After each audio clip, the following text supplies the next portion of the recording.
All right, a very good Saturday morning to you. It's New York Vinnie here with you on Drivetime Radio.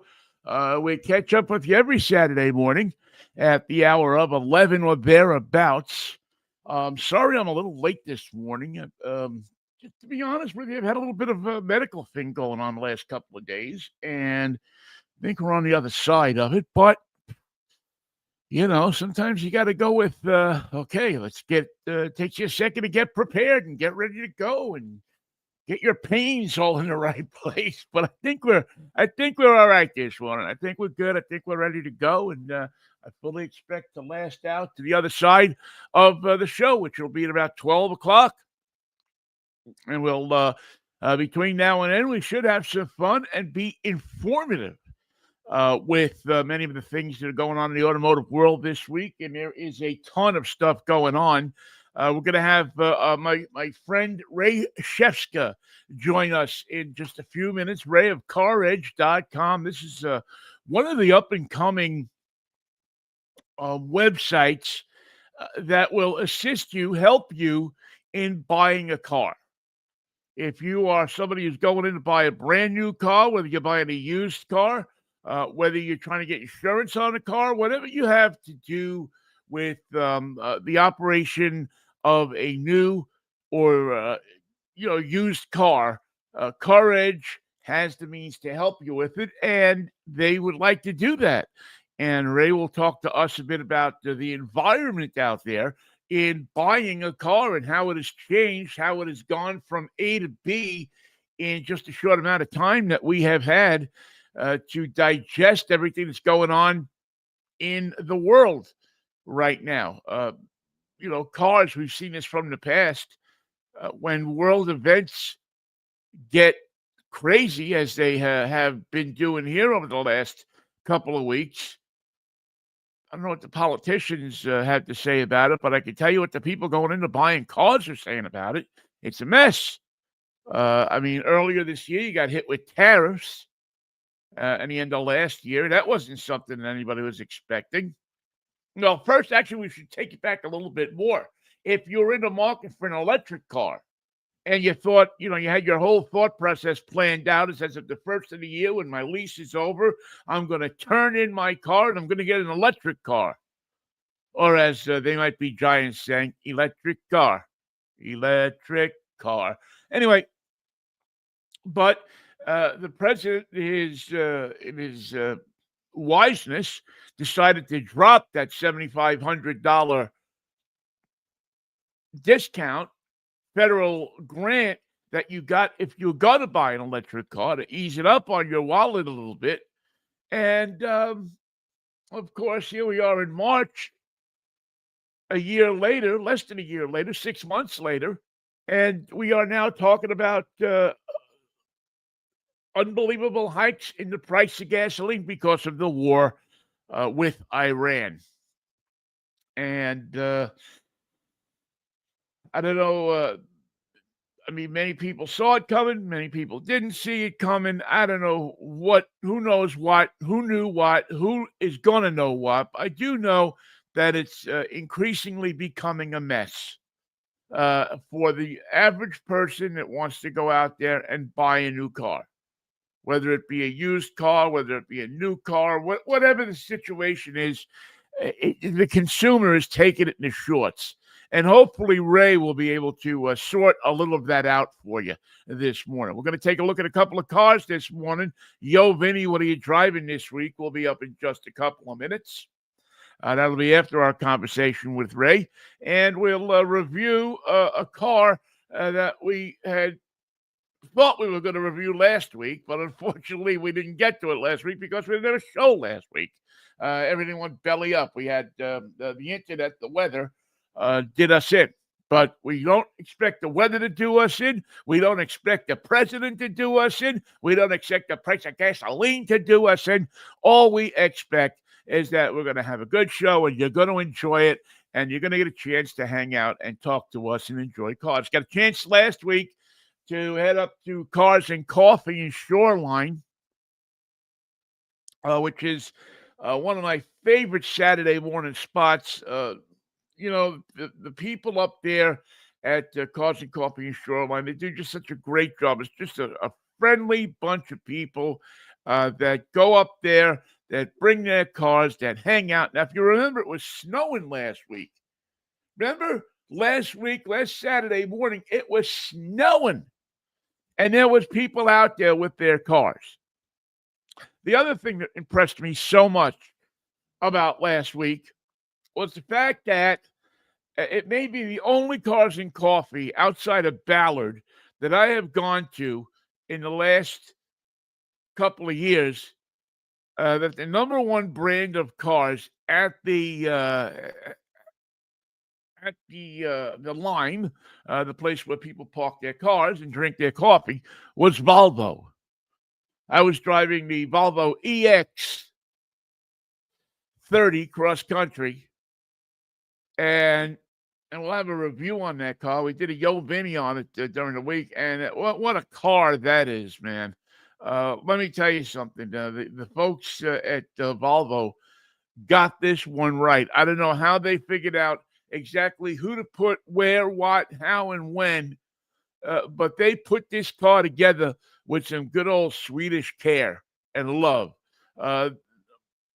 It was just such a finely built, wonderfully built car, comfortable car, a car that was that you got in it and you drove it, and you said to yourself, "Yeah, this is an electric car, but I want this car."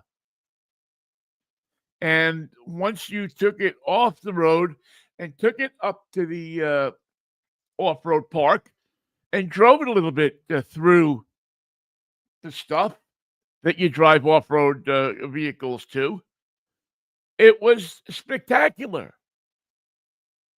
Really was a car that I was just totally impressed with, and we'll have the full review on that next week.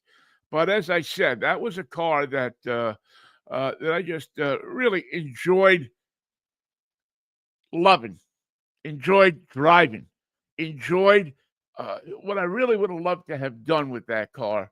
And my friend Indy is gone now, but my friend Indy Indridson, who was my man when it came to Ballard. He knew the Einar Petersons, and he knew the everybody in Ballard. This guy sold real estate in Ballard for 50 years. He knew everybody there was to know there. And he's the guy that I would have loved to. He unfortunately passed away a few years ago. He passed away second year of COVID. But he knew everybody. And he was able, he took me to places that you would have never known about in the Nordic community. And this was before the Nordic Museum was up. And it's funny. I just thought about this last night as I was putting the show together. The one place I didn't go to take a picture of the Volvo was the Nordic Museum. Oh, it really irked me. Sometimes you see these obvious things, and for one reason or another, you forget about it. You're thinking about 6 other things, and unfortunately, I didn't get to do it. So the next time I get a Volvo, I will get it out to the Nordic Museum, and we will take twice the amount of pictures. But it wasn't for lack of thinking about it. We were extremely cognizant, and just for whatever reason, it slipped my mind. So I take full responsibility for it. I'm sorry. And when I get my next Volvo, I'll take it out to the Nordic Museum, and you're all welcome to come out there and go for a ride with me in the Volvo. Will that make you feel a little bit better? That make you feel like you're at least getting a little bit of a a little bit of something. I'm one guy with a brain that seems like it's deteriorating every day. It's going a little bit less every day. I seriously apologize. Oh man! All right. let's get down to some of the things that have been going on. See if we can get you some information about things that are happening. First of all, as you know, the price of gasoline is ridiculous. I mean, I'd like to say that it's going through the roof for no apparent reason, but there is a reason. We're at war with Iran. As a matter of fact, yesterday, in one of the most um, nonsensical moves that I can think about, and not nonsensical in the sense of foreign policy and things like that, but nonsensical in the fact is I just don't quite get it, how it works, how it'll help. But we lifted sanctions on Iran. Yeah, not Iraq, Iran and their oil. We lifted sanctions on Iran and their oil, which means that now we can buy and sell oil from Iran. I don't know how that's going to help. I'm not an economist. I'm not a person that understands a lot about economy. I understand the basics, but I'll have to do a little more reading and try to figure out how this helps the situation. Because the situation we are at right now is one that really seems like it's getting much worse than better. It is at this point. We just I don't know why. Don't know why anybody would call me during the show here. Anyway, it's getting stranger as it goes along. The price of gasoline, is up $1.02 from last month's average of $2.91. Actually, $2.92, 291.9. Prices are up since last month. Prices are up 23.5% from last week's average of $3.69. And that is we're looking at, and that is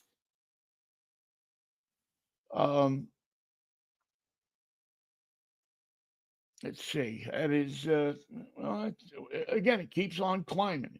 That is the price in the West. Now, if you go the middle of the country, you'll find that the retail fuel prices are less expensive. The Midwest, north of Texas and Louisiana, are not the lowest in the country, but they're close to it. Lowest prices in the country appear to be in the range of $2.53 to $3.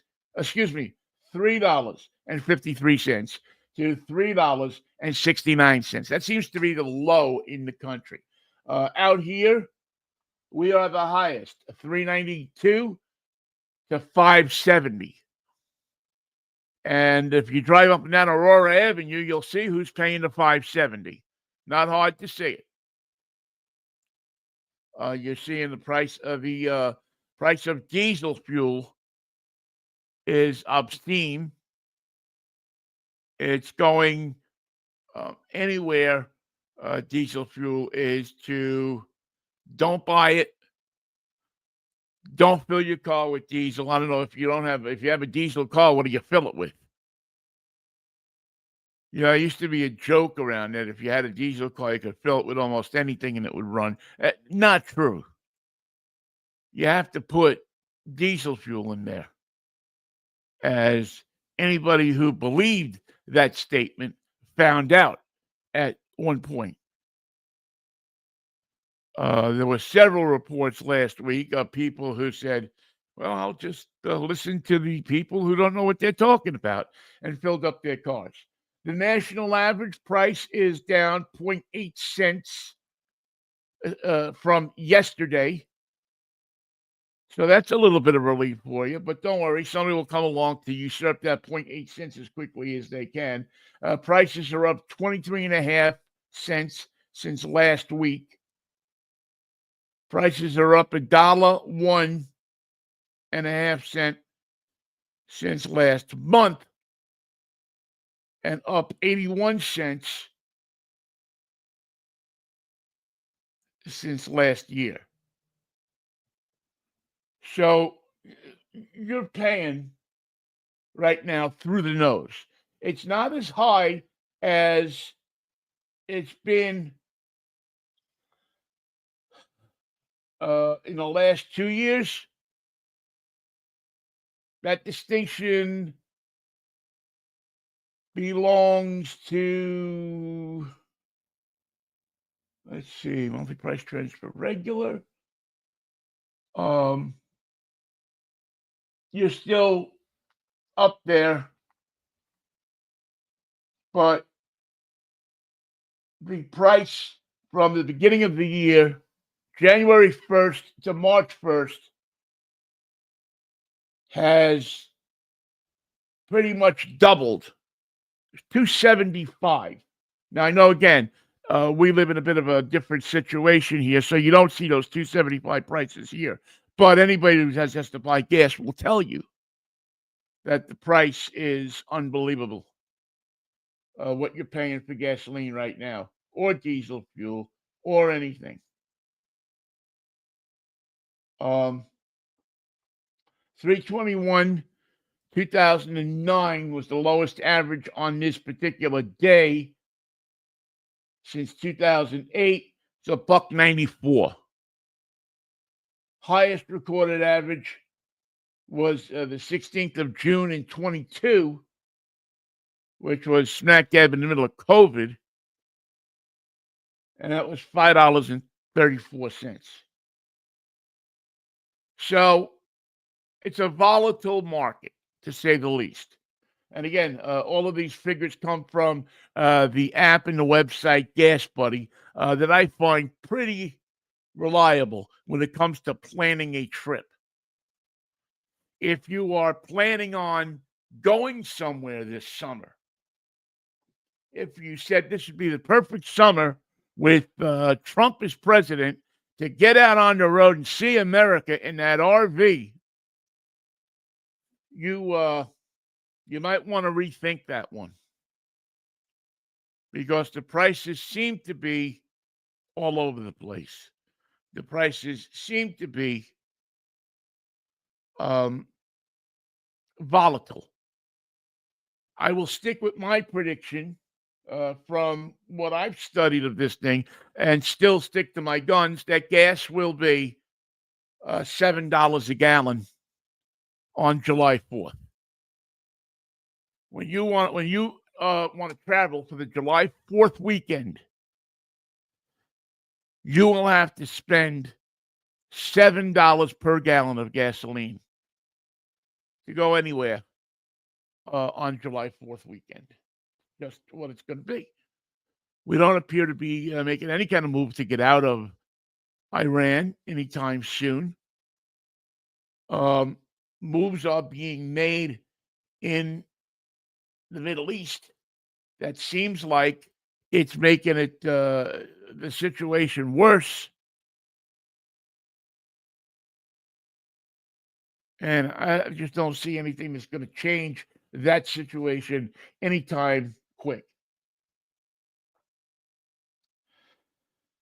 So that's the gasoline. And listen, we are gasoline addicts. We are all addicted to gasoline, except if you were smart enough to buy an electric car over the past couple of years. If you made the switch to electric, you somehow have so far dodged the biggest part of the bullet for the prices that are out there. You've managed to at least look real smart right now. Don't know how long that's going to last, what's going to happen. But if you stuck with the electric car, if you said, you know what, the fact that I can buy a Mustang um, Mach E GT for, I don't know, walk off the lot with one for, I don't know, a $2,000 down payment and $150 or $170 a month lease payment, you look pretty smart. And we got to hand it to you. You were better than most people. Because most people, lots of people, many people went back to the big honking pickup trucks. Oh, Trump is president, so hey, we're going to be okay. You know, he's going to lower the prices on everything. Well, first of all, no one man lowers the prices on everything. It's a fallacy. I don't know that Biden was more responsible for many of the lower prices that were out there than Trump was, or Clinton, or anybody. I just don't think that they seem to have that much of a hand in how it goes. It's market forces. It's so many different things. The Straits of Hormuz is an incredible factor in all of this. If you want to learn something about how this all works and how it is, get up to the minute ideas on how this is going to turn out. One of the things that you should check out, one of the hot prices, YouTube channels that you should check out is what's going on with shipping. It's a guy that is a professor of former merchant marine that has run companies. That's a professor. He teaches shipping economics in the world. And it just appears that he has an extremely credible and incredible finger on the pulse of what's going on with shipping. He has taught me more in the past 2 weeks about shipping and how it relates to how people logistically take apart this stuff. And who were the smart people and who were the stupid people when it came to this kind of stuff. And it just seems like, he's got definitely a conservative tilt to him. But so far, I've seen that most of the things that he has talked about in shipping and in the price of gasoline and how it affects the numbers that we pay, the price that we pay for gasoline in the pump at the pump, directly relates to the economy, the world, and all of this different stuff that is going on out there, and how some of it probably should have been thought out a little bit more than it has been. Now, again, we don't know the whole story, so it's going to be kind of hard to just point a finger and say, you're to blame, you're to blame, you're to blame. But it certainly looks like they didn't do their homework. How much homework they could have done, we don't know. It's kind of hard for us to figure that out. But anyway, so expect to pay more at the pump. No relief coming anytime soon. All right? Yeah, we got that. Want to remind you that our show is brought to you by my good friend, George Jackson. George Jackson is a great guy. He is the man at the helm of djpromo.com. And when you need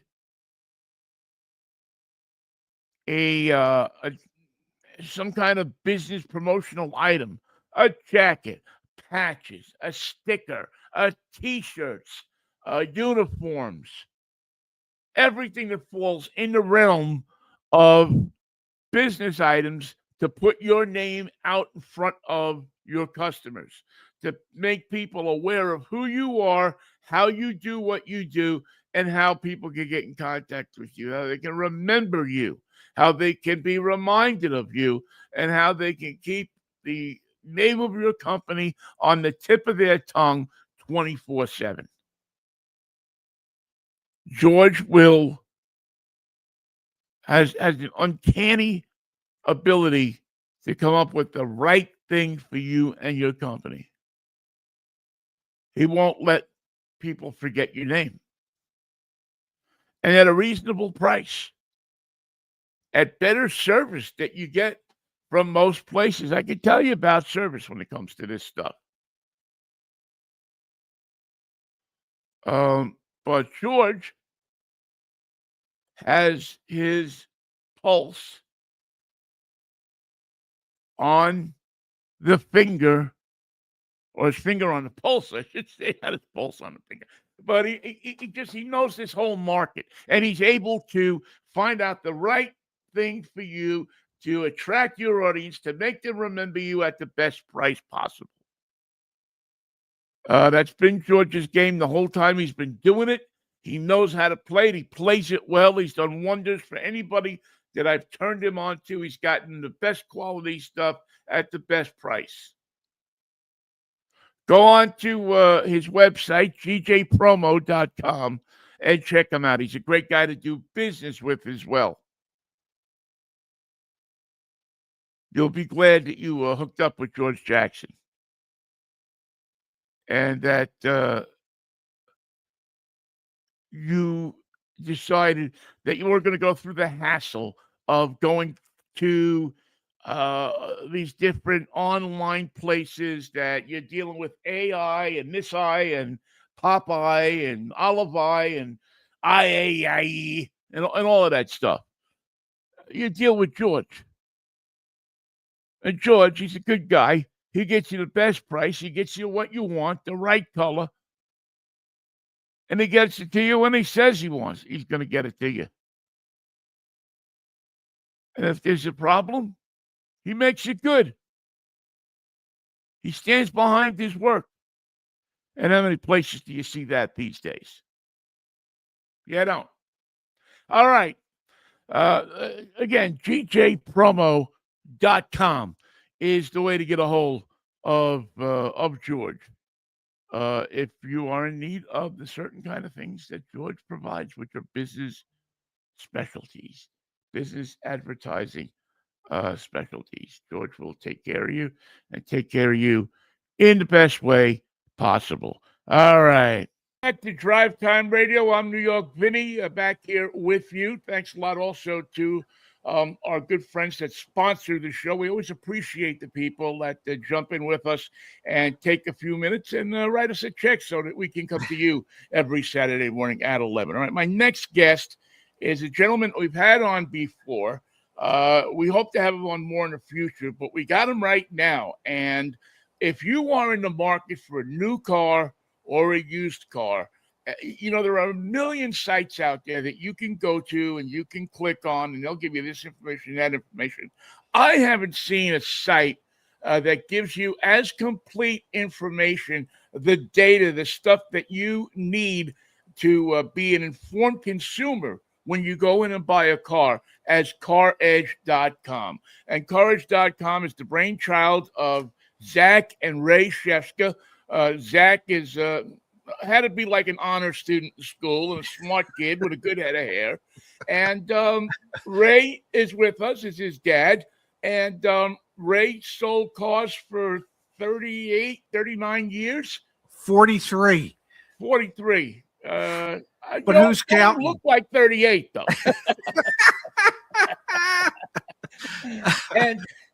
and he's run dealerships. He's managed dealerships. He's probably, anybody who's been around as long as he has remembers the smell of the white wall cleaner that you used to spray around the white walls to get them clean, and burned your hands when you used it.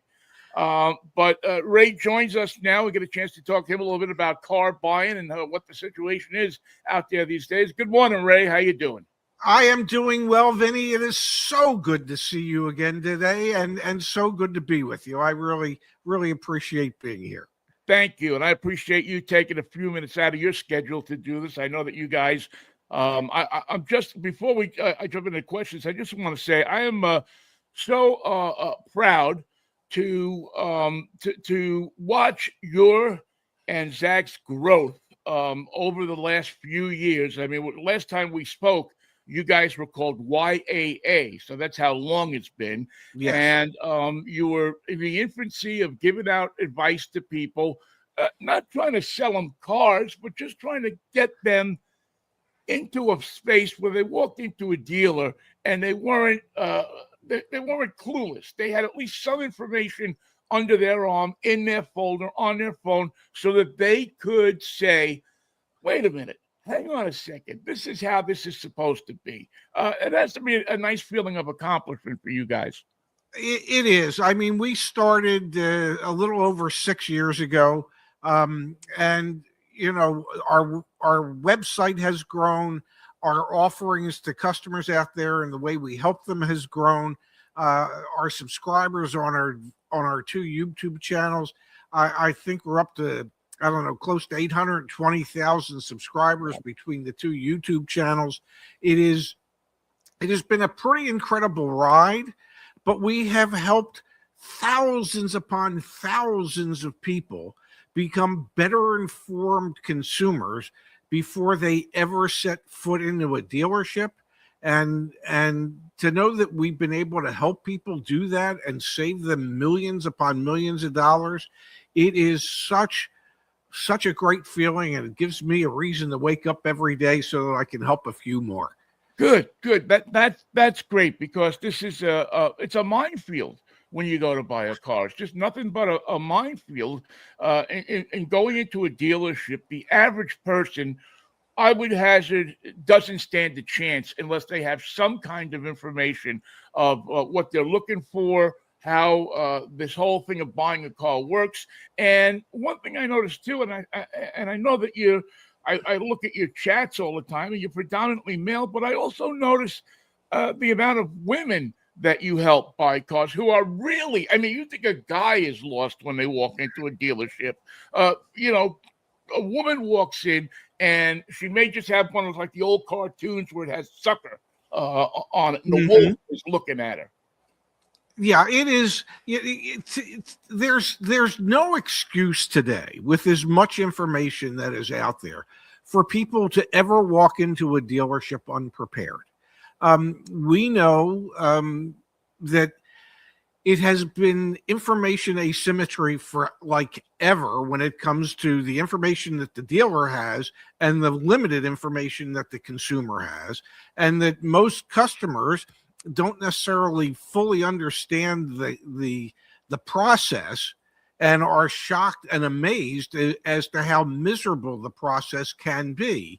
And so our whole reason for being is to try and level that playing field, to be able to provide a customer with a clear path as to how it should work, who the good dealers are, who the bad dealers are, the things to look out for, so that you can, even if you don't feel like you're negotiating from strength, you're negotiating from confidence, a confidence that you didn't have, say, 6 or 7 years ago before we existed, and you just walked in blind. Right. And confidence in almost anything you do is such a key tool, whether you play sports, whether you're driving down the street, whether you're buying a major purchase in a car. For most people, is the first or second biggest purchase they're going to make in their lifetime. You should have confidence, because dealers, people will smell non-confidence in somebody, and most of the time, they'll trounce on it. Oh, absolutely. And dealership personnel are trained to smell that lack of confidence. They know when they have a sucker in front of them, and they will take advantage of that person. One of the things that salespeople and sales managers hate is an informed customer. There is a reason that there's certain truisms in the car business, and one of the truisms is those who can afford to pay the least pay the most, and those who can afford to pay the most pay the least. And why is that? Well, those that can afford to pay the most are better educated and better aware of what the circumstances are surrounding the purchase. They understand it better. Those who can afford to pay the least are the ones that get taken advantage of because they don't walk into the dealership with that understanding. And salespeople know that instantly and just take advantage of them. So our whole theory is we want you to be one of the ones that can afford to pay the most, but you end up paying the least because you were educated. And you get the most from it for just taking the time to either join the Car Edge community or to have you go both ways. You have the information up there. You can do it yourself, or you have a car buying service. You have a data bank that is probably just as good as most of the OEMs have. And you also have other services that you do. We'll talk about those in a minute. How is the car? Last time we spoke, you could the cars, used cars, new cars were going up like the stock market. People are buying cars as investments. I trust that is not still happening. I think that it's a whole different ball game these days with the way the car business has evolved. Things have calmed down to a degree. Last time we spoke, used car prices were absolutely sky high. We have seen those values retract from those sky high pricing, but they're still probably 20 to 25% higher than where they should be. And there's what we have seen is that there's a limited number of people that can actually participate, say, in the new car side of things. And so manufacturers are catering more towards the people who can afford those 60, 70, 80, 90, $100,000 plus vehicles, as opposed to the vast majority of Americans who would feel more comfortable in $35,000 or less vehicles. And since those $35,000 or less vehicles are harder to come by today, that has negatively impacted what you have to pay for a pre-owned car that would fall into the $25,000 to $30,000 price range. So it's better today than it was when we last spoke, but it is still not necessarily in the consumer's favor. There's just so many things going on between interest rates, gas prices going up, average transaction prices on new cars approaching $50,000. Average asking prices on new cars, $51,440 last month. I mean, these are not average new car payment, $803. These are not prices and payments that the average person can actually afford. Yeah, certainly not I, and not most of the people I know. I mean, you hope that you can get a payment that you can afford, and that you can get a car that you can afford. But it seems more and more as you go shopping, the manufacturers, save for probably Hyundai and Kia, have kind of pulled themselves out of the affordable car market. There's not many choices, should I say, of affordable vehicles of a $35,000, a $30,000 vehicle anymore. They just don't make as much anymore. From between $20,000 and $35,000, it probably represents less than 8% of all available new cars out there, and there's a reason for that. The profit margin for the manufacturers just isn't there on those cars. And, recently, between write-offs and write-downs that manufacturers have done since they're pivoting away from EVs, those losses have totaled over $70 billion. Well, if you have to somehow make up $70 billion in losses, are you going to produce more low profit margin vehicles or more higher profit margin vehicles? And I think we see the answer to that. And, A perfect example of that would be Stellantis, which is Chrysler, Dodge, Jeep, and Ram.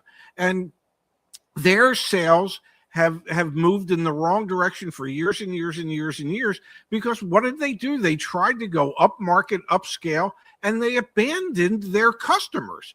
Well, now they're trying to recruit those customers back by lowering prices again and getting back into the price points that their customers were used to. But too many of the manufacturers chased big bucks, and now they have to chase the big bucks to cover all the losses on the EV pivot that they've gone through. And will they? And by the way, we're talking to Ray SHEFSKA from CarEdge.com. Go to his website, go to his and his son's website, and check out this dedicated group of people. Even if you're not in the market for a used car, even if you're a car person and you just want to learn a little bit more about what's going on in this volatile market these days.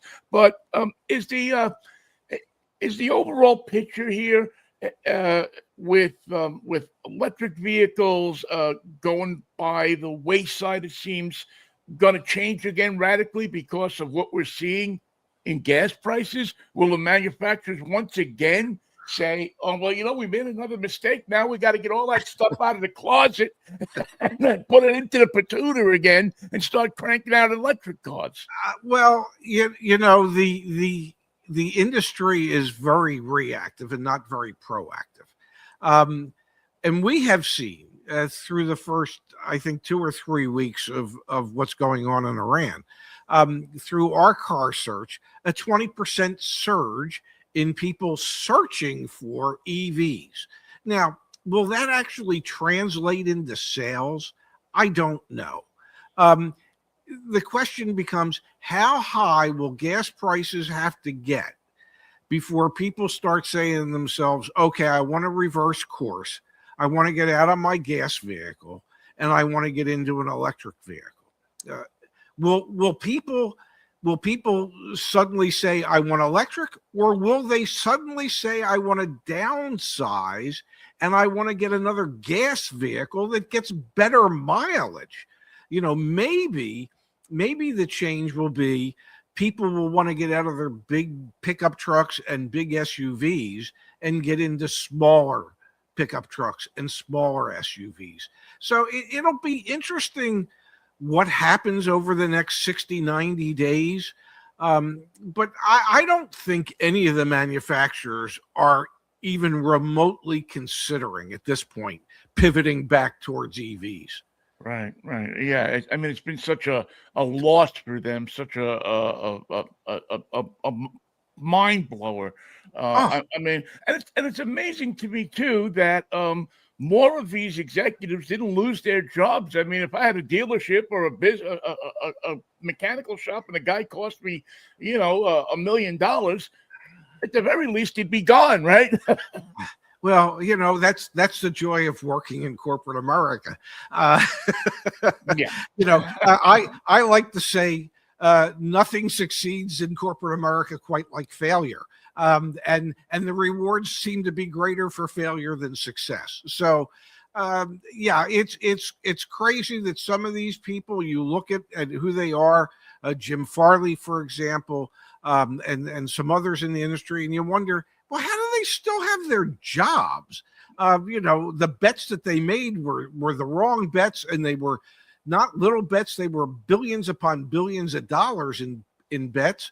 And if you or I did it, we'd be on the street looking for work.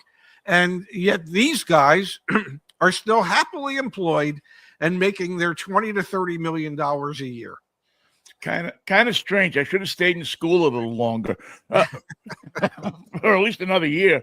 Yes, Ray. If I'm going to buy a car, I've decided I want a new car. I want to send my daughter off to college, and I wanted to have a nice car that she can take over to Pullman or to the Midwest, and I can feel confident she's in the car.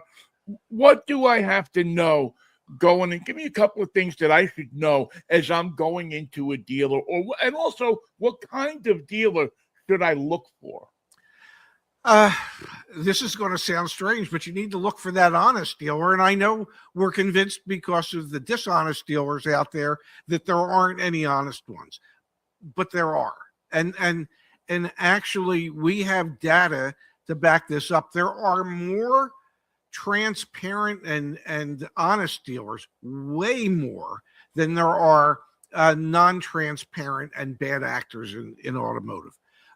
So you really need to do some researches by talking to your friends and family who have shopped at dealerships, by going to websites like CarEdge, where we have contacted over 10,000 dealers over the course of our business lifetime, and gathered out the door price quotes, and we have developed a dealer transparency index, and you can actually go to CarEdge and check the dealer transparency index in your area for your dealers.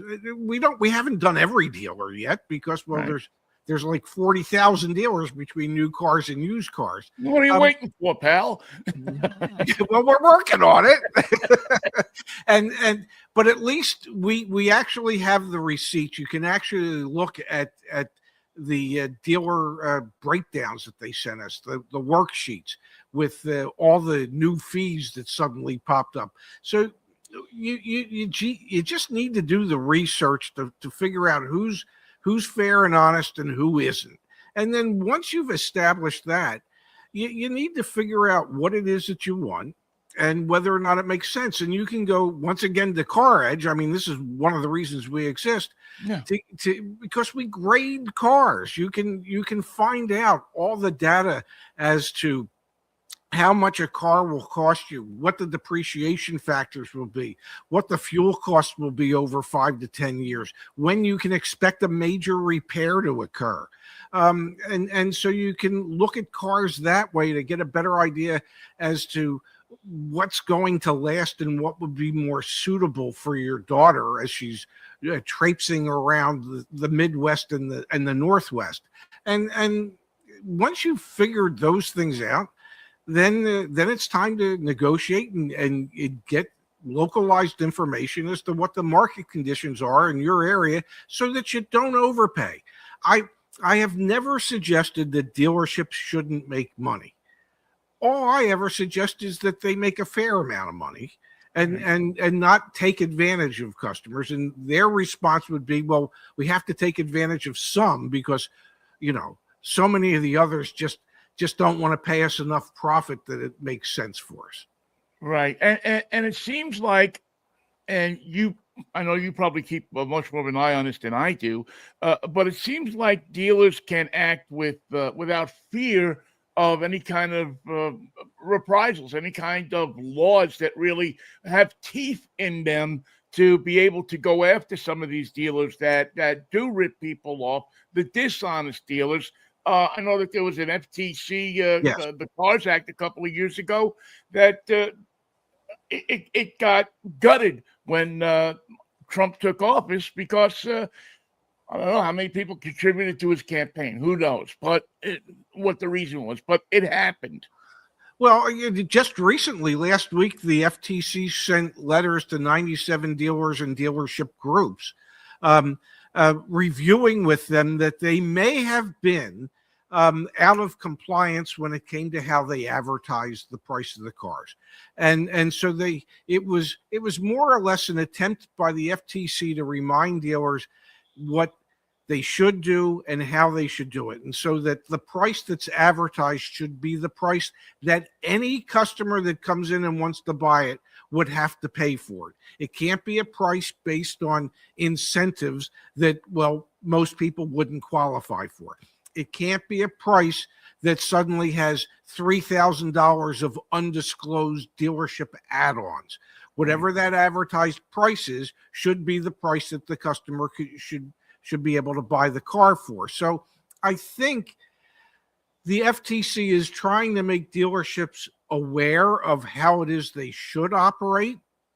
The fact that they only sent letters to 97 dealerships or dealership groups when there's, between new and used car dealers, over 40,000 dealers out there, perhaps the government should have procured them a few more sheets of paper. Yeah. And they should have sent out 40,000 letters. But we at Car Edge will hammer this home every day, that we need to reward the good dealers, and there are laws and regulations on the books, both federally and in every state, and none of them mean anything if there's no enforcement.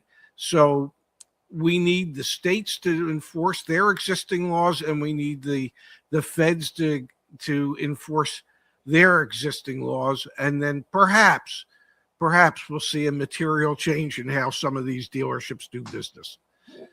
Which model is better for the consumer? Is it better that we try to get away from the small local dealer, and we see these huge dealer groups buying up dealers all over the place, bringing, I guess, uniformity to some of this? Or is it better that this is all broken up state by state, and no group should be able to own too many dealerships in a particular area? I think the mom and pop stores tend to react towards taking better care of customers than some of the larger dealership groups do. You know, if it's a mom and pop organization that owns one or two dealerships, and they're local, they really can't afford to piss off their customers. Right. Now, if you're part of a large dealership group, guess what?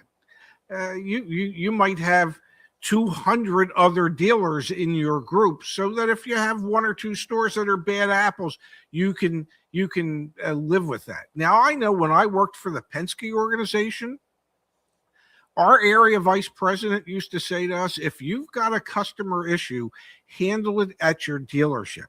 If it makes its way to me, you are not going to like how much of your money I'm going to spend to make that customer happy. So I think it depends on the organization, and it depends on the strength of area vice presidents. But I honestly believe that the small mom and pops are more customer friendly in the long run, because they're truly just small community-based dealerships, than some of these large dealer groups. Is it worth it for you to seek those dealers out if you're buying a car? Do you think you get a better deal, or is it something where even though you may pay a few dollars extra, the service that you will get from that particular organization is going to, put into play the stuff that you're talking about? Yeah, the concept of get a better deal, you really have to define what a better deal is. If you can establish a good relationship with a dealership, and let's say maybe you're spending $100 more to buy the car at that dealership than at a different dealership, but you have a relationship there. Your service advisor knows you. If and when you ever have an issue, they always step up to take care of it. They go to bat for you with their factory reps if need be. There's something to be said for that. And the whole, I managed a dealership, a Nissan dealership outside of Atlantic City. And one thing I understood is there wasn't going to be any growth to the east. It was, ocean out there. So we had to treat our customers right. We had to take care of them. We had to develop those relationships. We wanted them to come back. And so we would do what we could. Now, it might not mean we could get the price quite as low, but damn it, I was there to take care of them if they ever had an issue, and we were going to step up and help them any way we could. So I think the important thing is to find a dealership that you're comfortable with, and start that relationship and keep that relationship going. It's important for the dealership to do that, and it'll certainly make your life easier down the road when it's time to get another car. And it means so much, I think, to people. Service is a lost art in our society these days. And these moms and pops, or a couple of dealership dealers will tend to give you that service because, as you said, they have to depend on selling you another car in 3 or 4 or 5 years. And let's face it, those little mom and pop dealerships, they're the ones that are sponsoring little league teams and this and that. And so they try to be good community citizens. And the big, large dealer groups, the corporate dealer groups, Yeah, you can ask them to spot, but they don't care to the same degree the local folks would. Right. So there is. Listen, I've worked for both. It's certain things happen faster in a mom and pop store than in a corporate store. Other things that corporate stores can do because they have so much more access to money that mom and pops can't do. I've worked in both, but ultimately it's the mom and pops stores that, well, they're part of the community and they should be seen as such. And they want to help their communities, and the people that live there ask them to help the communities. Yeah, it's a natural combination, but one again that people don't think about all the time because they see that there's an ad in the paper and it's $500 cheaper than the mom and pop. I know we're coming up on time here. A couple of real quick things. If I'm a person that's just disgusted with the whole process, I skeeve the idea of having to go into a car dealership. What do you do for me? If I pick up the computer and I say, okay, CarEdge.com, what makes your service? What do you do for me that'll make my life easier? Well, we offer a couple different services, but we have a white glove service, a concierge service, where you have a conversation with someone on the concierge team. You let them know what kind of car it is you want, color, combination, all that neat stuff. And we charge it. It's normally $9.99 to do it. I'm not going to lie to you. Every month we run some type of special towards the end of the month, whether it's $200 off or $300 off. So there's always, if you wait to the end of the month, there's always savings to be had. And we will go out, we will find the vehicle, we will negotiate the deal, we will review the deal with you, we will coordinate everything for you. So all that you have to do is go in, sign the papers, and pick it up. Or if you prefer, we can get it delivered to your house. If you are more of a DIYer, we have our CarEdge Pro service, which is, I think, $49 a month. And what that is, it's all the data that we've collected, plus it includes an AI agent that will actually work on your behalf. And how does that work? You pick out cars that you like. You tell the AI agent, this is the car that I'm interested in. And the AI agent will create a pseudonym so that the dealership doesn't know they're dealing with you, and will create a email account and phone numbers so that they can communicate directly with the dealership on your behalf and negotiate entirely on your behalf while you're living your life doing whatever it is you want to do. Because the AI agent is strictly focused on getting add-ons taken off and working on the lowest possible out the door price. And it doesn't emotionally give in because, well, it doesn't have any emotions. We haven't programmed those in yet. I don't know. You haven't talked to my Alexa lately. I'm starting to wonder about her a little bit. But this is the AI agent that we have used to, at this point, I think we've had conversations through the AI agent with over 50,000 transactions. And this is how we gather the data that we gather as to what dealers are adding add-ons, what dealers are charging for their doc fees and things like that, so that we can grade the dealers. But the AI agent is the one that can actually do all the work on your behalf.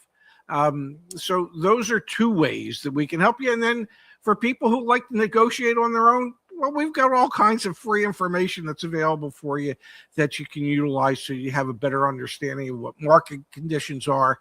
And you can just jump onto our community forum, and there's folks on there that will help you and help review your deals. Can you also help people with used cars and leasing? Do you Absolutely. do that? Used, new, leases, finance, cash matters not to us. So it's like kind of like a one-stop where if you are going to buy a car, you're going to purchase a car, you can go on it. At the very least, go on and look at the free stuff and get the information. There's no charge for the information. No, and probably 98, 99% of the stuff is free, from email templates that you can use to contact the dealership to guides as to what cars should be worth in 5 years from now, how the vehicles stack up. There's just so much information that's on there, blogs, guides, videos. It's all there, and 99% of it's absolutely free. Now, will your AI agent make me look good if I'm driving a new Corvette? The Corvette will make you look good.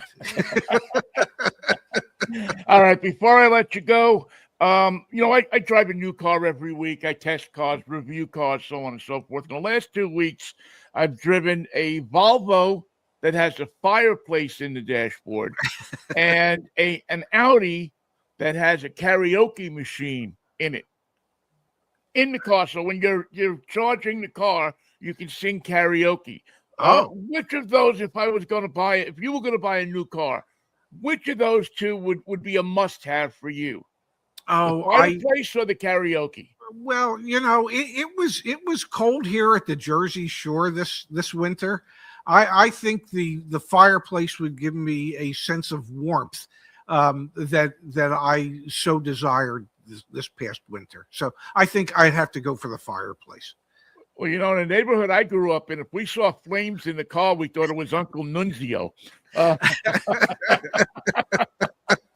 that's all I'll say about that. Ray, it's been a pleasure to talk to you, man. And once again, the website is caredge.com. If you're in the market, you're thinking about buying a car, you're thinking about leasing, whatever you're thinking about with cars. Also, extended warranties and insurance they also do. Yes. So that's something to also take a look at as well. CarEdge.com. Ray, it's been a pleasure, man. I get a kick out of talking to you, and I'm so happy for your success. And I hope it won't be another couple of years till we get together and talk. Yeah, we need to do this more often. I always enjoy our time together. It's some of the best time I get to speak when I get to speak with you.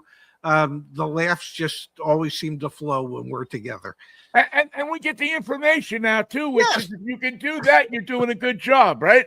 Yeah, we're funny, entertaining, and informational. It doesn't get any better than that. Vaudeville, there's going to be a thing, vaudeville. Yeah. Ray, take care of yourself. Say hi to Zachary and take care of yourself. We'll talk to you again soon. Terrific. Thanks, Vinnie. All right, from CarEdge.com, that's Ray SHEFSKA. Really, if you're in the market for a car, you're thinking about it, go check the website out. It's well worth the few minutes that you'll spend on it, just exploring it and looking at the things that are there. All right, well, stick around. Coming up, we got Vinnie. What are you driving this week after this? All right, there we go. There is Ray SHEFSKA. Got a chance to spend some time with him. Thank you to Ray and the folks at CarEdge. Once again, caredge.com, CAREDGE. It's a veritable theme park of automotive information that you can go through. And depending on what information you need to get yourself a new car or a used car or insurance or so on and so forth, lots of stuff there, lots of information. And as we always say on this show, we always quote the famous Cy Sims from back in New York, an educated consumer is our best customer. Okay, Vinnie, what are you driving this week? Where do you see this thing? Where do you take a look at this barouche that I'm driving this week? This is a lot of fun. As a matter of fact, as soon as I get out of here, I'm going up to the ORV park and going to put this thing through its paces off up there, that ORV park on off of Highway 9, which I always love driving on. I put the Springsteen on, and I try to find the spaces where he mentions Highway 9 chrome, fuel injected, and stepping out over the line. Anyway, the Toyota Sequoia is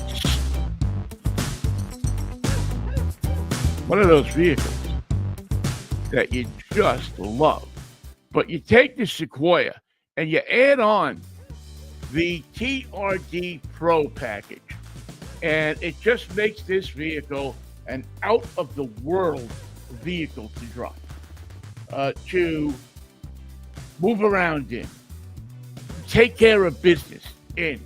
First of all, you got to take a look at the color. You can't miss this thing. I've had more people stop over the last couple of days that I've been driving this car around and ask me what the name of the color, what color is it? I mean, it's a color that gets a reaction. Wave Runner is the name of the color. It is a beautiful blue, a light blue that just it grabs people. It really grabs people and makes them stop and look and feel an emotion. I don't know that I've seen a color in a car that I can remember. I'm sure there has been that I can remember that's made people react to it as much as the color on this vehicle. It is really spectacular. The big Sequoia, of course, is Toyota's big car that really is a great riding and driving vehicle. I mean, you think a big thing like this is going to be all over the place, but the way they have the suspension tuned with the TRD Pro suspension that is in this thing, it's unbelievable how well this vehicle handles the road, handles the asphalt. Forget about off-road. We'll get to that in a minute, but just the little things that they think about in this vehicle. And if you open up that back window, and how many cars these days have a back window that opens up separate from the tailgate, but the Toyota has it. It's a little thing, but you find 2, 3, 4, 5 times a week you're using this particular piece of engineering to give you the option of taking stuff out of there without opening up the gate, stuff falling out and everything. Really very, very special. The TRD package also includes side running boards that are made out of tough metal that you can step up on, even if you're a big guy like me, and stand on those running boards. The interior is really one of the best interiors, one of the best feeling interiors that I have been in a vehicle like this. Whatever material that they're making the interior out of in this vehicle, it's not only is it a material that is comfortable and non-chafing and makes you feel comfortable as sitting, but it's also as far as if you, after a day of mud and this and that, you get in there and there's mud all over the place and you take the wet rag and boom, boom, boom. It's clean in time for Saturday night. The TRD engine, Toyota Racing Development, the engine in this TRD Pro is a hybrid, gives you unbelievable gas mileage. I mean, you get, I think we're at 18 or 19 miles a gallon on this thing. The TRD Pro gives you 437 horsepower out of this iForce Max engine. It's a V6 twin turbo, twin screws in this thing, along with the hybrid equipment that you can see in any electric motors. You combine it together, and it has the capability to go off-road. It's not a light off-road. This has the same equipment that the Tundra has. This has the equipment that will, not that I think gas mileage matters so much when you get off the road like that, but with the price of gas the way it is now, guess what? It does. It does matter right now. Now, it's not the, I don't know, it's not a vehicle that is, it's not a Grenadier or something like that, but, or the top of the line Mercedes or the Land Rover. But you know what? It's pretty damn close. And for most people, it's going to be a vehicle that is going to give you everything you need, especially the paint color. I love it. I tell you what, if you get lost in the woods, you get lost on a mountain, they go out to look for you with the helicopter. With this wave maker, they're not going to miss you. They're going to see you. They're going to say, "There's Vinnie. It is the wave maker Toyota TRD Pro paint that is not offered on any other car. You're going to see this no matter where you are. I think these are 1 year old, 1 year only colors as well. You're going to start at about $83,000, $84,000 for this vehicle. But you know what? It's soup to nuts, off of the line, out of the showroom, out the door. This thing is going to have everything that you need to get wherever you need to go. You're not going to have to stop at the place and get it set up by Max, the off-road guy. It's all there. All of the special suspension, the heavy-duty sway bars, the different gearing, the solid rear axle, the hill holder clutch. Not clutch, I should say, but the hill holder equipment that's in the car, the low gearing. All of that stuff is in the car and ready to go. Besides that, what's interesting is you're going to get the 14-inch touchscreen, the power liftgate, the 20-inch wheels, the heated and cooled front seats, the power folding third row in the back. So you're not killing yourself trying to reach back there and drop the row of seats that are all the way in the back. And when you open this thing up all the way, it's going to be like you have a football field. The iForce Max Hybrid, like I said, twin turbo, 3.4 liter V6. A lot of people are a little sketchy about the V6 because they loved that V8 that was in the Tundra. But, I don't find any lack of power with 437 horsepower. The four-wheel drive that is optional on most of the standard, though, on the TRD Pro models, and all of the different off-road equipment, the Fox stampers, the front skid plate, the locking rear differential, the 33-inch tires.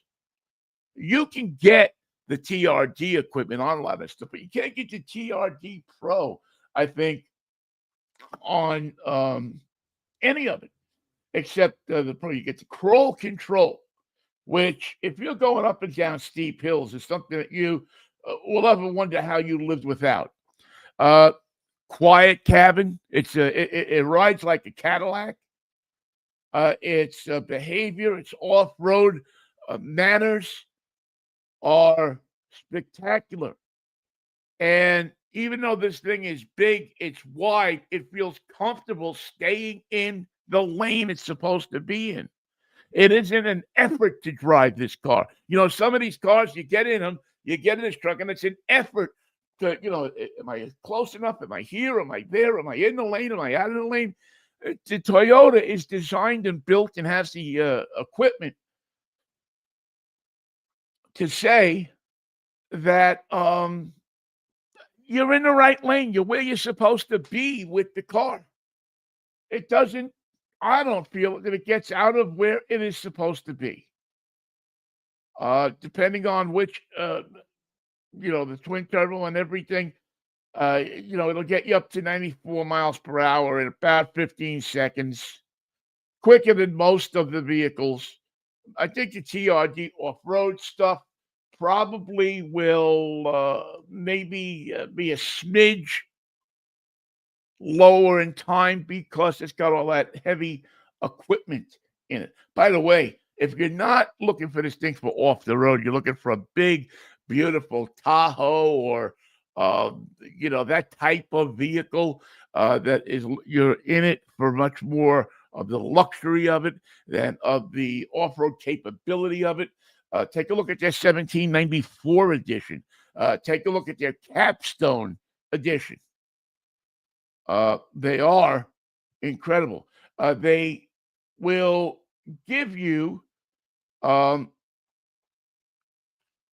pretty good towing capacity. I believe that they're around 9,500 pounds towing capacity. I think they're in that neighborhood. Depending on how you equip them, you're going to get different types of towing capacities. We told you so far we're getting about 16 and a half. We haven't taken it on the Joe Riccici Memorial Test Circuit yet, but I'm pretty sure that we're going to get decent numbers there as well. The third row of seats is standard equipment. There's a bench set up Our particular vehicle has the captain chairs in it. The panoramic sunroof is nice, but don't forget that sunroof comes with a cost. So if your kids are 6.5 or 7 feet tall, you may want to stay away from the sunroof or trade in the kids, one or the other. Again, heated and cooled second row seats, the premium stereo system that's in there. That's I think it's a Harman Kardon. I'm not 100% sure, but I think it is. And maybe the one place where the Sequoia suffers a little bit is if you want to use the 3 rows of seats and you want to put a lot of luggage in it. Not the best of vehicles. I mean, you can crave it in it, but if you take a look at the roof rack, it's one of those roof racks that is very secure to the vehicle, is very set up so you can lay a lot of luggage in it, or you can put a tent on top of it if you're one of those people that like to sleep in bear country, and your girlfriend says, "Well, I'm not going to sleep in the bear country. You got to put me in a tent on top of this car, and still you're going to have to sit out there with a shotgun all night. I'm just not doing it." Well, let's allays that argument a little bit. You put a tent up there, and you'll be okay. You can slide the rear seat forward so that you'll get more space. You don't get a flat load floor in this thing, so that's something to be cognizant of if you're going to look at this vehicle, depending on the kind of space that you need in the back. I think that the Sequoia will, for most people, in most cases, fit them and their luggage where you want it to go. I know I was looking at a couple of the reviews. There was one of the reviews where they said they were able to fit 40 suitcases back in there with the second and third rows down and folded. The as I said, the 14-inch touchscreen is very logical, very sensical, and it has all kinds of switches that give you the heat, and all of the things that are set up there on the center stack that give you all of the different drive modes, all of the different particular ways that you can set this vehicle up to drive it whichever way you have to go. You got a ton of the Toyota driver assistant features, the forward collision warning, the automated emergency braking, the lane departure warnings, the adaptive cruise control. As far as a warranty, and this is where when you're buying this kind of vehicle, I think you really come up with some good stuff when you buy this stuff from the factory. Got a limited warranty. It covers you for 3 years, 36,000 miles. You got a powertrain warranty that gives you 5 years or 60,000. The hybrid components, don't forget this is a hybrid, are covered for 10 or 150,000, and complimentary maintenance is covered for 2 years or 25,000 miles. So, if something goes wrong with this thing in the first, 5, 6, 7 years that you drive this car, 3 at the very least, it's going to be covered. And Toyota dealers are generally pretty good about their the warranty stuff and taking care of their customers. Why they do such a good repeat business. It's why they also do, have less problems with these cars. I mean, fortunately, it's a good thing for the different dealers that sell these cars that they don't have the problems that a lot of other makes see with their particular cars. The tires on these things are Bridgestone Duelers, extra load. They feel good. They seem to work pretty good. Again, we told you before, 537 horsepower, 583 pound-feet of torque when you add in that nickel metal hydride battery pack, and it all works seamlessly. You can't really tell that you're driving a hybrid with this thing. It's that simple. 5.6 to 60 miles an hour, 14.3 in the quarter mile, 16.4 seconds to the 100-mile-an-hour start, and braking 70 miles an hour to 0 miles per hour, according to Car and Driver, drops it down to 194 feet. So you get it stops as well as it goes. So good stuff out of this thing. I'm really, I'm very, very excited about this vehicle.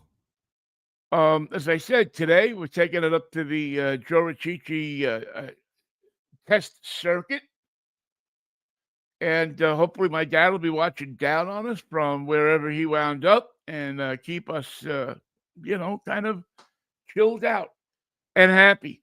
And that's kind of what he does, when we go up there. It's amazing how much he enjoys the fact that we have a track, a test track, a road test track that's named after him. One of the things that when I was a kid, we always, and I guess how I learned how to drive is, Vinnie, go up to Bridge Auto Parts, which was this auto parts place that was up on Astoria Boulevard. Go up to Bridge and see Joey and get this alternator or this generator or this or that or the other thing. And Joey, you give it to me and put it in the thing and put it out in the car. And I drive back, make the right turn down to 28th Avenue. And boom, go down 28th Avenue to 31st Street, make the right, boom, back into the gas station. And that's how I learned how to drive. I was 14 years old, and he had me driving up, picking up auto parts. So it was a lot of fun. So that's, we'll have some video up on this a little bit later. But the Vinnie, what are you driving this week? The 2026 Toyota Sequoia. TRD Pro, and that's the distinction, the TRD Pro. I think if you're looking for that off-road vehicle, this is one that you have to consider. A couple of things really to get to before we get out of here. And by the way, I do want to remind you that we are brought to you by George Jackson Business Specialties. If you need different kinds of advertising specialties for your customers, you want them to remember who you are. You want to give them, look at this. I got a pen here from Mercedes-Benz of Seattle. George Jackson probably could have done this pen. Give him a good price on it. I use this pen all the time. If I need to tell somebody about a Mercedes-Benz, what am I going to do? I'm going to pick up the pen. Oh, yeah, go see my friends over at Mercedes-Benz. Here's their pen. It's amazing how a little pen like this, a 25-cent pen, will make a $50,000 sale for you. And George, you see him at gjpromo.com, George will take care of you, make sure that you get a good price, the right pen, not a piece of junk that's going to fall apart. George is going to do the right thing for you. Okay, if you need that kind of thing, if you have a business and you're thinking about re-upping your different things that you give to customers to make them remember who you are, things that you hand out at the different fairs where you have display tables, not towels, what do you call golf towels for tournaments. George has done those for me. All different kinds of tchotchkes that you give out. George has got them for you. He will give you the best stuff and the best deal on the best stuff. Some notes here. Number one, we heard about it last week, but I just wanted to go back to it a second. Honda has flipped the switch on their EV program. They're losing billions of dollars in trashing their EV program. They've decided that EV has not been an answer. They were late to the table with it anyway, and they just decided with everything that was going on at Honda that it just was not prudent for them to continue their electric vehicle program. So they are trashing it. They're going to take billions in losses, which, along with the tariffs, means that you are going to pay billions of dollars if you want to drive a new Honda. It's unfortunately the way of the world, just in time for EVs to come back. If you are a postal fan, as I am, a stamp fan, and matter of fact, I just got a bunch of stamps here. I went to the post office. I couldn't get anything but these out of the machine. Um, these just American flag. But considering what was going on, it was a good to put the American flag off of forever stamps. But the United States Postal Service has come out with a series of lowrider stamps. They pay tribute to cars in many different ways. The post office has over the years, and their latest tribute to driving and the American driver is their series of stamps on the phenomenon from mainly based out of California, now spread to most of the western part of the United States, the lowrider. Several different types of stamps are out there. They're available at your post office or by going to USPS.gov, I think it is, that you have to go to for the USPS. We talked about the Lucid a couple of weeks ago. They are planning 3 new SUVs that they have developed over the last bunch of months. 3 new SUVs, the Earth and the Cosmos are 2 of them. I don't know the name of the third one, but if you keep watching our Facebook page, or you keep watching our the show, either this show or Mike and Vinnie, as soon as we see solid sketches of those vehicles, we will let you know. We're big fans of Lucid on this show, and think that they do a solid job of presenting electric vehicles. And I think is a great alternative to a Tesla. If you are saying to yourself, well, Tesla really knows so much about this, see what Lucid, see what Rivian is putting out there. Rivian also coming out with a couple of new models. See what they're offering as well. You may find out that you are, you might be pretty shocked and pretty surprised at what some of these companies who have decided to stick with their electric business are going to be doing, and the variety that they're going to be able to offer people because they're staying in the market. They've decided that they're going to stick with this. All right, if you're one of those people who take advantage of the Montana loophole. I'm not an RV guy that much. I mean, I know about them and I talk about them because I know a number of our listeners have it. But evidently, there is some kind of loophole with RVs, not SUVs, but RVs from the state of Montana, that you can go out and buy license plates in Montana and are able to register your car there, and it's a perpetual registration. You don't have to renew it every year. You pay a certain amount of money for it, and you don't have to go back and pay it for like 5 years. Well, Montana and the states of Montana, California, Oregon, and Washington are realizing, I think Idaho is in on this too, is realizing how much they're losing with Montana perpetual license plates. They are losing a ton of money.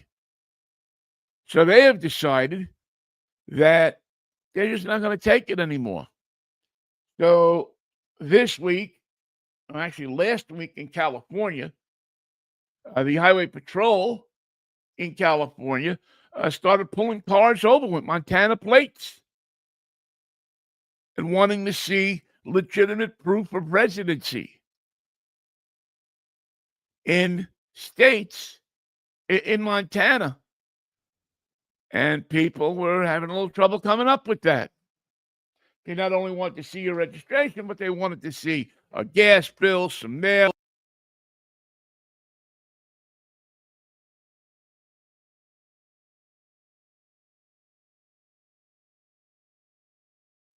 Of the state of Montana. So if you're one of those people that do that, shame on you. But you better have your ducks in a row, because not only can they, from what I understand, not only can they put big fines on you and impound your vehicle, but they can make it, they can make it not the easiest time in the world to get your car back. Just to you start to think, is it worth the couple of $100 that I'm going to save on this? So something to keep an eye on, something to look at, something to say to yourself: do I need the hassle? Do I need all this trouble so I can save a couple of $100? It's up to you to decide. But be careful if you're using that Montana loophole. You certainly don't want to get caught. You just don't want to have the problem. States these days, with the loss of revenues that states are having at the federal level, with the plans that they had for EVs and so on and so forth being pulled by the federal government, and the different things that are going on, all of a sudden there's a need for money in these states, and they're not fooling around. They're going to go after you. If there's a way that they can figure they can get a few bucks out of you, they're going to go after you. Things like toll roads, things like making you pay your fair share for things that you used but have not paid your fair share of prior. You keep your eyes open. They're going to start to go after you for this different kind of stuff. All right. One other quick thing here is the folks at RAM, and we have spoken about RAM and Stellantis ad infinitum over the last few weeks, and all the changes that are going on at RAM. But they have seen some of the handwriting on the wall, and they are bringing back what has been a fan favorite of theirs for a long time, but the small van. Vans have gotten out of proportion. They put the roof caps on them, and they've fattened them up, and they've made them bigger, and they've given them all-wheel drive, and they put so many different things on them that they've made them bigger and fatter, and a lot of people say less agile around the urban environment. Didn't carry as much cargo. Just made it difficult to operate that vehicle in that tight city environment. You see it when you go to New York. You'll see it if you go to downtown Seattle, to LA, to Portland, to San Francisco. It's just a tougher vehicle to maneuver through the streets. So they're going back to the basics. They're going back to that regular van that we were so used to seeing for so many years, until they started to get fat. I don't know if they were happy or not, but they certainly were getting fat. And the folks have said, okay, show us what you got.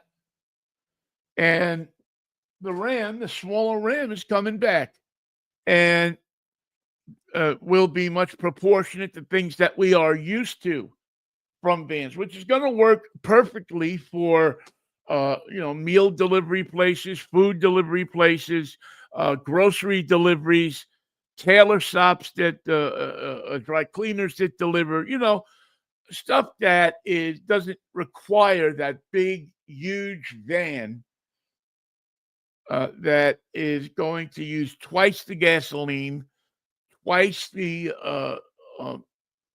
different space that you would normally need to fill a thing up to the roof, they'll say, okay, well, we'll make 2 trips. It'll be cheaper for us to buy the van. It'll be cheaper for us to go out and insure the van. It'll be just, it'll go back to basics in much the same way that the smaller pickup trucks are coming. So certainly something for you to think about as to what the manufacturers, the OEMs, are doing right now. I think it's a great idea. I think that we need, you know, big trucks, big vans, big cargo vans, big pickup trucks. They have their place, but there's also a lot of places where they don't have their place. If you work in a small town, you work in a city, do you need that big van? Do you need that thing that gushes up and sucks up so much electricity? Ram is betting that you don't, that you'll be able to get by with a smaller van that's easier to handle in city traffic and certainly more compact and has more of an ability to maneuver itself for you to maneuver it through traffic. I don't know what the price drop is going to be, but I expect that there will be some price drop in those particular vans. They're a lot of fun. I like them. Always liked those vans. One of my first cars, I think my third or fourth car, was a '69 Chevy van. A little, what was it, a G20, a G10, a little Chevy van that had little 14-inch tires, and it maneuvered you through city traffic like it was a little compact car, and it was. And you chased through the city traffic, and it was spectacular. Got you everywhere you needed to go without using half the gasoline. I mean, those big tires, those big old hard tires they used to suck up gasoline. These apparently don't. So something that you want to be aware of if you're a van person. I think they're going to be really good for van life as well, for people who like to take their vans camping. You know, we saw that many, many times where we would go when we were kids and rent a Ryder van and go out to the woods with 10 of us and go camping in the woods. We were sleeping on top of the van, sleeping in the front seats, sleeping on the floor. You know, everybody bring an air mattress and their different stuff. Light a big old fire, cook breakfast with, I don't know, 20 people, 10 people, couple of vans, and have a lot of fun. You know, now everybody's screaming, "Oh, don't get your mud on my Dior sheets from Brooklyn Bedding."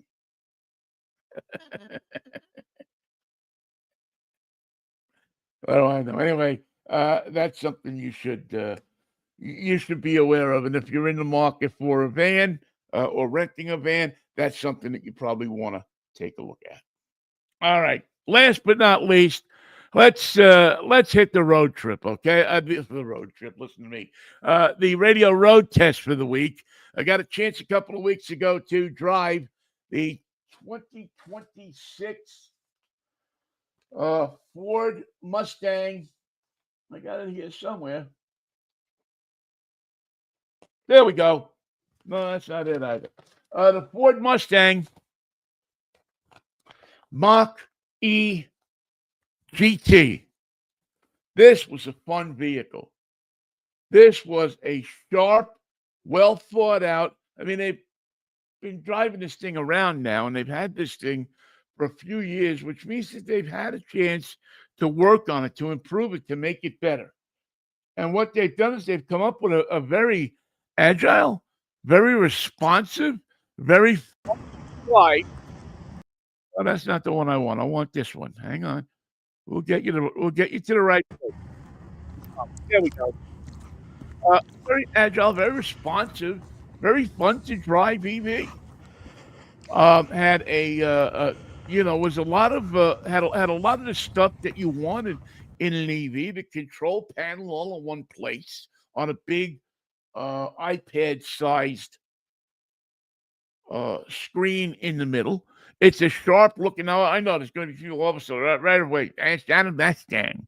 Well, you know what? It's not a Mustang in the traditional sense that you think of a Mustang, but neither is a Ferrari in the traditional sense that you think of a Ferrari anymore. But you know what? It's fun to drive. It keeps you interested when you're driving it.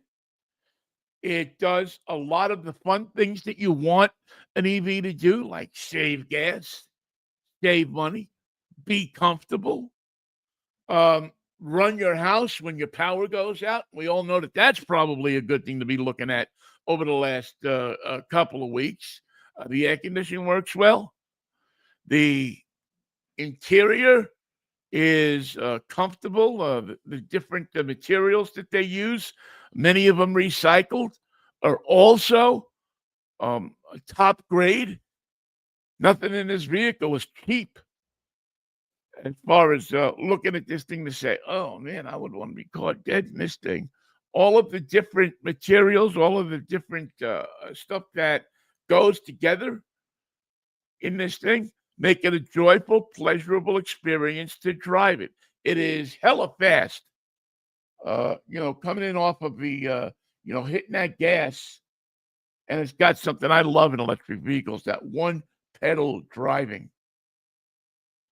It'll probably beat almost any Mach 1 or different EV that Ford puts out. The GT has a 281-mile range. It, as I said, it's remarkable performance, remarkable handling, remarkable ability to keep you invested and interested when you're driving it. And you talk about camping in the car. Well, you know what? There's a lot of space in the back. If you're one of those people like me, you like to get in the car and head down to ocean shores for an overnighter, for a little camping, rest, a little camping overnighter. It's all there for you. The electric is there. Yeah, the heat that you'd want, the air conditioning that you want, the ability to go ahead and go out and enjoy the nature. It's all there. And you're not polluting the beach. You're not running the engine for 24 hours. There's plenty of chargers down in Ocean Shores where you can charge up your car before you go to the beach and go to bed.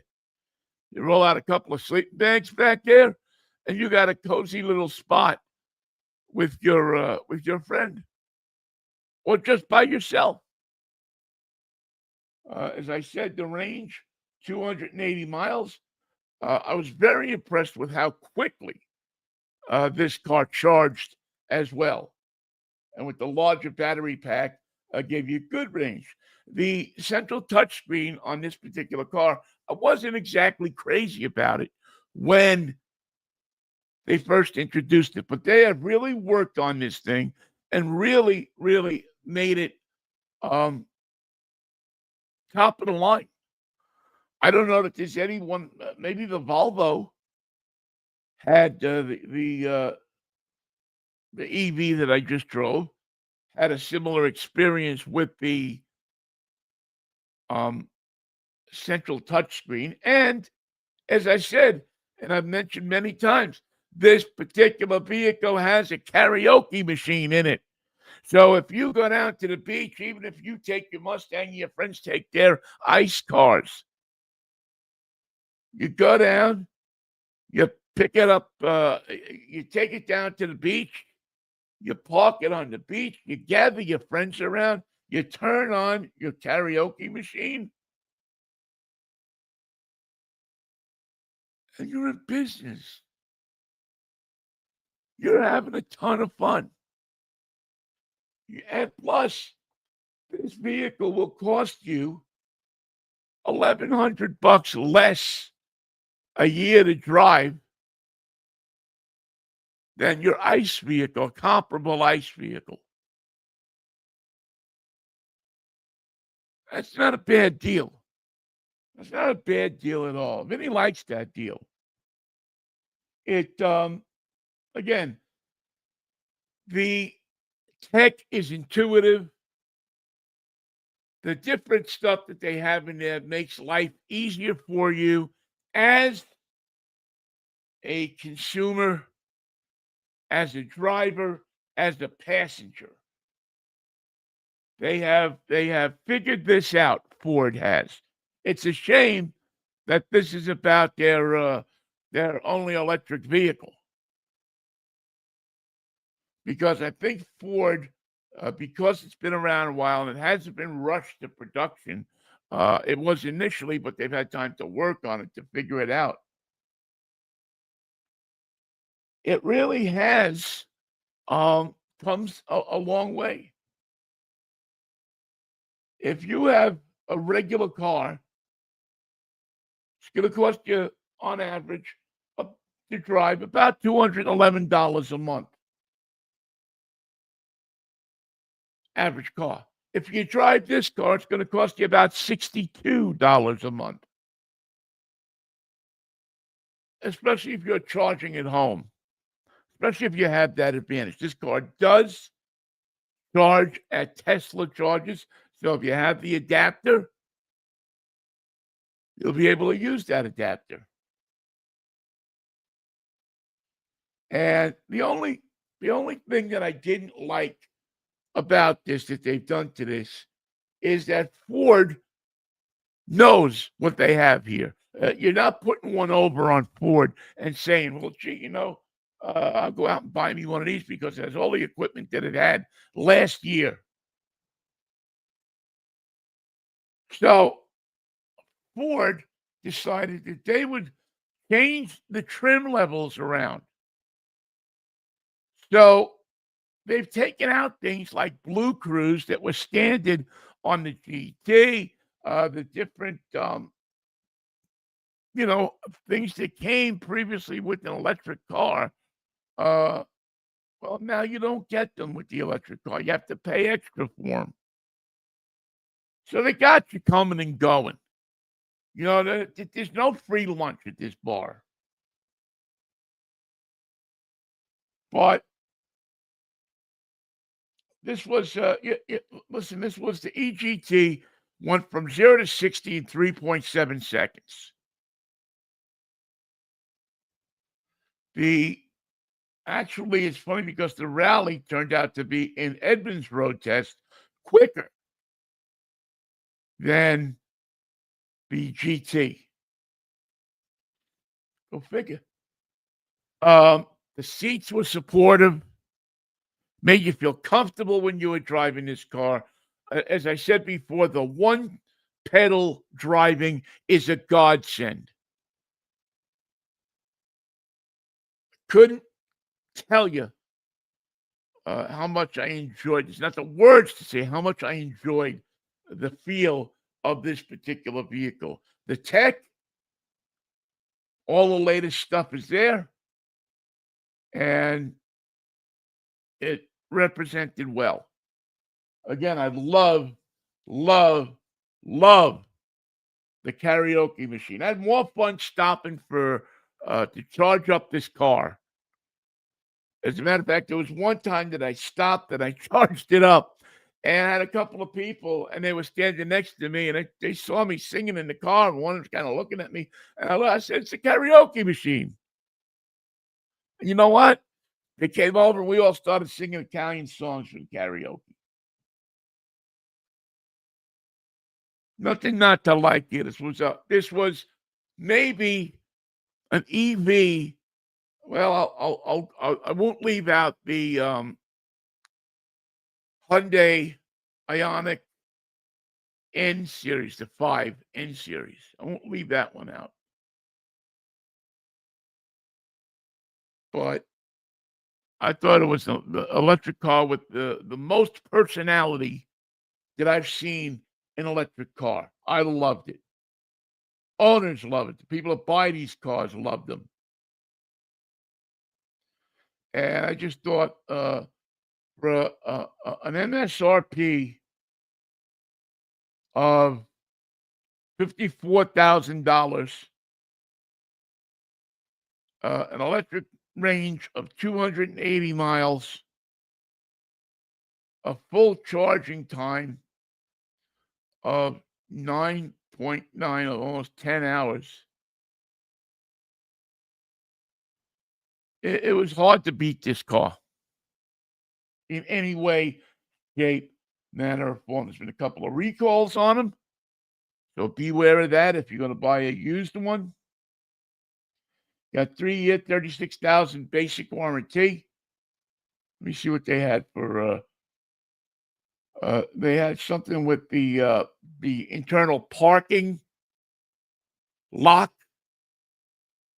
and a recall for the exterior lighting control module.